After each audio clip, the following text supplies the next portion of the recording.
Bonsoir, bienvenue dans Une semaine dans le monde. C'est toute l'actualité de la semaine décryptée par nos éditorialistes. Et ce vendredi, nous sommes avec Nicolas Vado. Bonsoir Nicolas, bonsoir. Dessinateur pour Le Vif, L'Express et L'Écho et vice-président de Cartooning for Peace. Avec nous Jean-Sébastien Ferjou, bonsoir.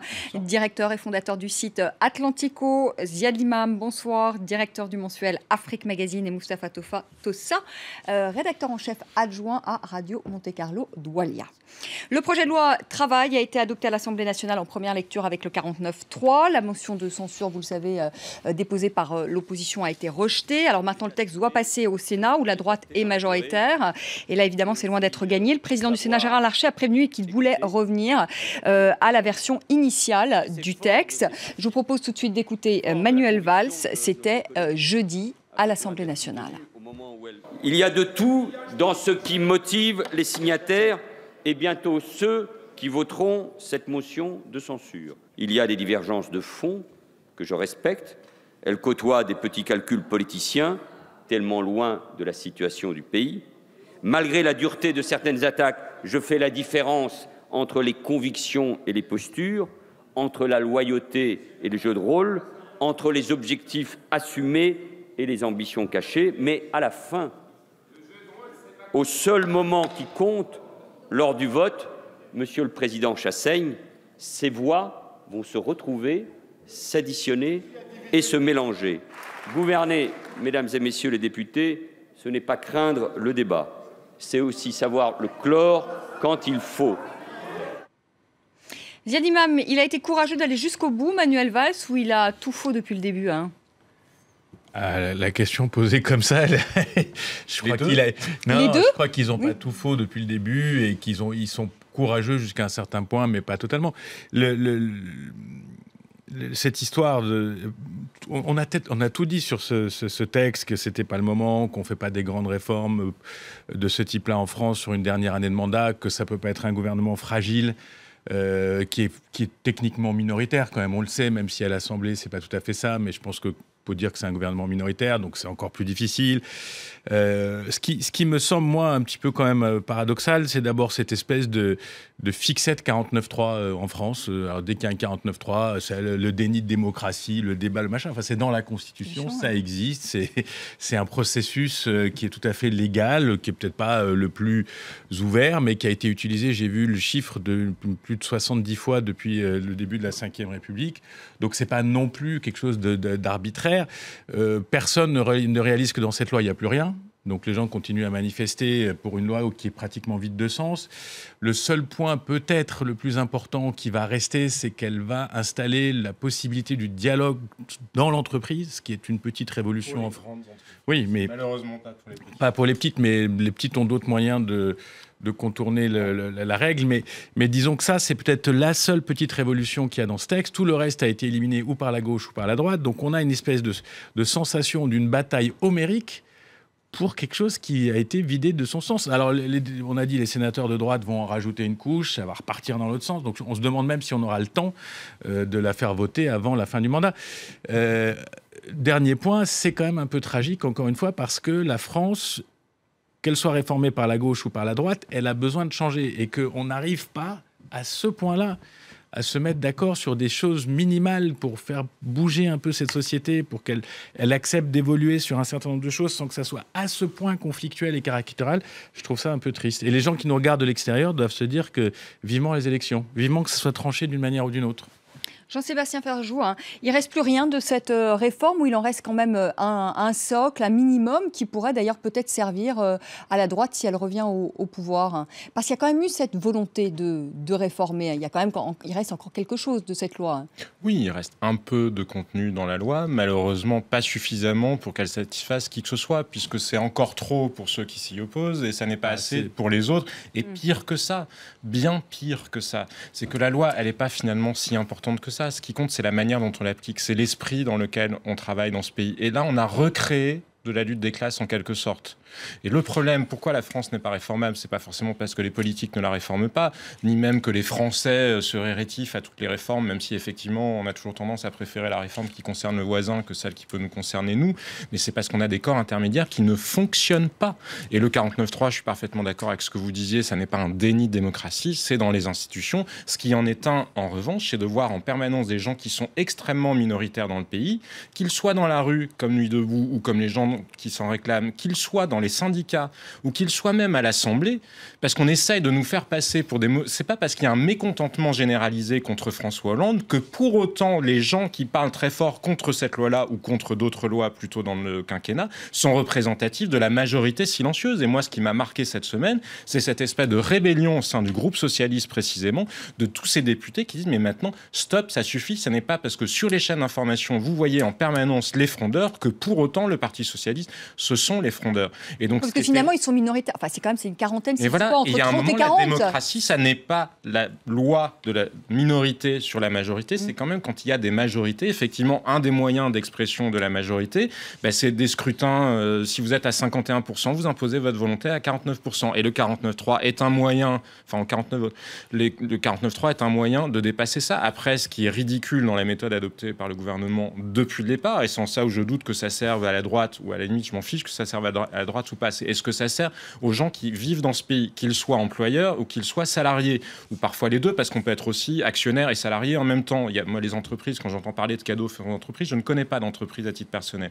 Je connais des gens. Malheureusement, pour l'ensemble de ces gens-là, qu'on soit d'un côté ou de l'autre du contrat de travail, ce qu'il en ressort, c'est qu'il y a des relations sociales désastreuses. On a jeté l'huile sur le feu et on a accentué l'idée qu'il n'était possible que d'avoir des relations d'opprimeur à opprimé. Enfin, et voilà. Et on ne se sort jamais, on ne peut jamais avancer dans ce pays. Moustapha Tossa, justement, sur ces deux gauches, cette gauche sociale libérale et cette gauche antisociale libérale, si on peut dire les choses ainsi, est-ce qu'elles peuvent se réconcilier d'ici la présidentielle ? À voir la manière avec laquelle et Jean Cambadélis et Emmanuel Valls en parlé. Moi, je crois que la réconciliation actuellement est impossible pour moi. Elle est difficile en tout cas. Moi, je voudrais revenir sur, puisqu'on parle beaucoup de 49.3, je rappelle simplement qu'au début du lancement de la loi El Khomri, et la ministre du Travail et le Premier ministre avaient déjà évoqué le 49.3 et ça a soulevé un tollé général à l'époque. Manuel Valls était obligé de reculer pour dire non, je ne vais pas utiliser le 49.3, je vais dialoguer, je vais négocier. Il a fait des concessions aux syndicats, il a fait des concessions au patronat. Au bout du compte, il n'a satisfait personne et il est revenu au 49.3. C'est ce retour-là, conjugué au recul sur la réforme de la Constitution, qui donne cette impression que même si on a tout à fait le droit de recourir à cette pratique institutionnelle qui est le 49.3, ça donne une odeur, une ambiance d'échec de la part de... Mais qu'est-ce qu'il aurait dû faire ? En fait, il aurait dû tout de suite aller avec le 40. En fait, et tout le monde est faible. Et ce climat détestable, c'est parce qu'on voit que tout le monde est faible. C'est-à-dire que s'il y avait des opposants qui étaient capables d'emporter le morceau, de dire nous ne voulons pas de cette politique-là et nous sommes suffisamment nombreux pour abattre ce gouvernement-là, ok, très bien, ce serait la démocratie aussi. Mais le problème, c'est qu'on a des gens qui veulent nous dire qu'ils sont la majorité, sauf qu'ils n'arrivent pas non plus à emporter le morceau. Le débat qui est tragique pour le climat politique. Le débat à gauche, il n'est pas si anecdotique que ça. Hein. Je pense que quand Valls dit il faut une gauche de gouvernement, je pense que c'est quelque chose de très profond chez eux, chez lui et chez les gens qui l'entourent, qu'il faut presque casser ce parti. Moi, je pense que ça va assez loin pour créer quelque chose de nouveau qui se fera peut-être laminer dans 1 an, mais qui sera opérationnel dans 5. Et il faut cette espèce de gauche de gouvernement social-libéral à l'allemande peut-être. Ou effectivement la conviction. Ça, c'est la vraie bagarre avec les frondeurs, au-delà des calculs, au-delà des problèmes de personnes. Oui, mais c'est là où on voit à quel point on est dans un bal des faux culs absolu, parce que les frondeurs, moi j'attends quand même de voir... Oui, mais pardon. Idéologiquement, il y a quelque chose. Oui, mais moi je veux bien qu'on parle d'idéologie jusqu'à plus soif, et j'entends bien que la France c'est un pays qui se saoule l'idéologie, mais enfin les frondeurs, il y a aussi quelque chose qui est très prosaïque, c'est les investitures. Donc est-ce qu'ils vont avoir les investitures dans leur circonscription ? Oui, mais parce que c'est pas anecdotique, parce que là on a des gens qui nous jouent la guerre civile à tous les coins de rue, mais dans la réalité, réalité, derrière, que ce soit les communistes, que ce soit les Verts, que ce soit les Frondeurs, vraisemblablement, ils seront derrière François Hollande en 2017. Et c'est ça qui est détestable dans ce climat politique-là. C'est qu'on surjoue des oppositions, mais à l'arrivée, tous ces vous pensez qu'ils vont se serrer les coudes, c'est-à-dire en 2017 Mais Vanessa, il y a une réalité qui est très abrupte, c'est que pour faire une campagne politique, il faut d'une part avoir un parti derrière soi, il faut avoir les investitures, et que les Frondeurs, ils n'ont pas, à ce que je sache, d'accord avec Jean-Luc Mélenchon ou avec la gauche radicale, c'est-à-dire que s'ils ont un candidat officiel du Parti socialiste dans leur circonscription, un candidat sur leur gauche, je doute qu'ils soient capables de se faire élire. Et les autres, ils n'ont plus d'argent, c'est-à-dire que les Verts, les communistes, tous ces partis-là, ils ont perdu au municipal, ils ont perdu au régional, ils ont perdu au départemental, et ça paraît comme ça un peu trivial, sauf que la réalité de la politique, c'est aussi celle-là. Moi, je ne suis pas du tout d'accord avec cette vision, à savoir que on passe par perte et profit tout ce divorce des gauches, entre guillemets. Je ne vous dis pas qu'il n'existe pas. Mais normalement... L'argent fait oublier les choses. Oui, mais je ne crois pas que d'ici quelques temps, des hommes comme ou femmes comme Aurélie Filippetti, Arnaud Montebourg, Martine Aubry, Benoît Hamon vont se mettre tout d'un coup, parce qu'il y a cette logique de faire gagner le candidat socialiste, de se renier, de renier leur combat et de militer pour la reconduction. Vous savez ce qui s'est passé dans ce quinquennat? Il s'est passé qu'il n'y a pas eu d'opposition. C'est-à-dire que la droite n'a jamais été en état de fonctionnement. Il y a eu la guerre Fillon-Copé, il y a ensuite les conflits entre Juppé et Sarkozy. Mais pardon, je vous dis juste pourquoi. Parce qu'effectivement, on a pu avoir l'impression... La gauche s'est laissée aller à être sa propre opposition. Et donc, ils sont allés beaucoup plus loin dans l'étalage de leur division parce qu'il n'y avait personne d'autre en face. Et ne vous inquiétez pas que quand ils seront face à des candidats de droite, ils se regrouperont. Oui, mais il y a eu ce que vous dites, mais il y a eu aussi un fait évident, c'est que François Hollande a été élu sur un programme et on découvre qu'il pratique et qu'il fait des propositions d'un autre programme. Et c'est là le divorce et la rupture avec sa gauche. Et moi, je crois qu'il est beaucoup plus profonde et qu'elle peut mener jusqu'à une forme de grève de campagne, entre guillemets, de passivité négative qui va faire en sorte que le candidat socialiste peut ne pas être au deuxième tour de 2017. C'est le combat d'une certaine manière entre une gauche, vous seriez d'accord pour dire ça, entre une gauche moderniste et une vieille gauche? Non. Moi, je suis à mi-chemin de les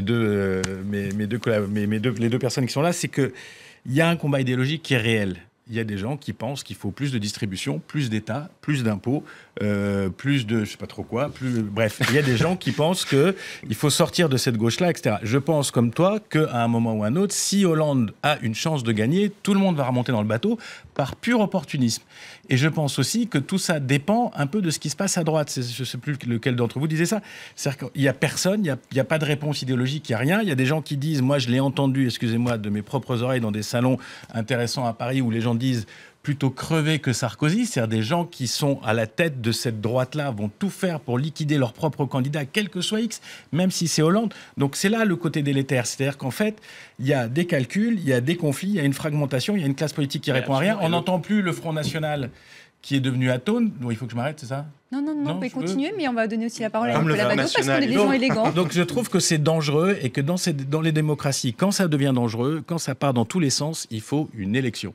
Il faut que les gens retournent aux urnes et qu'ils aillent voter. Ça clarifiera les choses. Cette année va être très, très, très, très longue. Je suis d'accord avec vous. Il faut des élections, mais pour que des élections se passent dans un contexte démocratique et du sens, il faut aussi des projets qui s'opposent. Et malheureusement, on paye là, et François Hollande le paye. Il n'a ni à la tête du Parti socialiste, ni en tant que président de la République, fait travail de clarification idéologique. La droite, pas beaucoup plus, mais enfin, jusqu'à présent, c'était quand même lui qui était au pouvoir. Il vient nous voir quand même de Bruxelles. Si en plus on lui donne pas la parole, franchement, ça serait très inélégant. De dessins parce que j'ai surtout des dessins franco-français parce que le 49.3 ça passionne pas beaucoup les gens à l'étranger. Alors nous en Belgique en plus quand on regarde la politique française on trouve ça bien parce que c'est clivant, il y a les bons, les méchants, mais là on comprend plus rien parce que faut dire que le village belge, mais le village belge clivant aussi. On sait qu'il est compliqué dès le départ. En France c'est plus simple en général. Mais j'ai quand même quelques dessins, j'ai des dessins de Baloué qu'on venait de voir à l'écran. C'est du 49.3, on devrait y être à l'aise et pourtant on sent comme une gêne. Mais ce qui m'amuse dans ce dessin c'est qu'ils ressemblent quand même à des clowns tous les deux je trouve. Et c'est un peu comme ça qui sont perçus. Et donc les dessinateurs ont beaucoup joué sur ce 49.3 parce qu'il y a la pointure, mais il y a évidemment la fièvre de Marianne qui a 49.3. Quand on a 49.3 en général, c'est qu'on n'est plus vraiment vivant. Vous avez remarqué. Et puis Et souvent, le couple est mis ensemble, le couple Hollande-Valls est mis ensemble comme des... Macron. Non, Macron, on ne le voit pas là-dedans. Puis... C'est un ami de Macron qui a fait le dessin. Ça doit être ça. Et puis, il y a mon nom est Valls Manuel de Chonu qui dessine dans l'ouest de la France. Et j'ai quand même trouvé un dessin d'un étranger, de Paresh, un dessinateur indien. Et je trouve ça intéressant de voir comment un dessinateur indien arrive à percevoir la chose. Vous voyez, Manuel Valls qui est pris entre deux feux, les gens qui protestent à droite, et puis surtout son parti qui commence à lui rentrer dedans. Et il est pris vraiment entre deux feux. Et c'est toujours amusant de voir comment quelqu'un qui est à l'autre bout de la planète arrive à percevoir ce qui se passe dans la France qui est pourtant si complexe. Allez, on fait une... Vous voulez dire un mot encore, Moustapha? Mais un petit mot. Un petit mot. Je voulais dire que François Hollande est contesté par les frondeurs, qui sont l'opposition à l'extérieur, mais il est contesté aussi de l'intérieur par des hommes comme Emmanuel Macron, qui se préparent et qui construisent leur légende et leur candidature pour 2017. Et ça, oui, il s'y en est toute part, on a compris. Et ça, c'est vraiment un coup pour la crédibilité de François Hollande. Allez, on fait une petite pause pour la seconde partie de notre semaine dans le monde. On va parler du Brésil, parce que c'était quand même la grosse actualité aussi cette semaine, et du retrait de Dilma Rousseff qui est visée par une procédure de destitution. On parlera du sexisme dans la vie politique française avec l'affaire Denis Baupin. Et puis on parlera, si on a le temps, mais on a envie d'en parler du Festival de Cannes, du 69e Festival de Cannes. Voilà pour le programme et je vous retrouve dans quelques minutes. A tout de suite.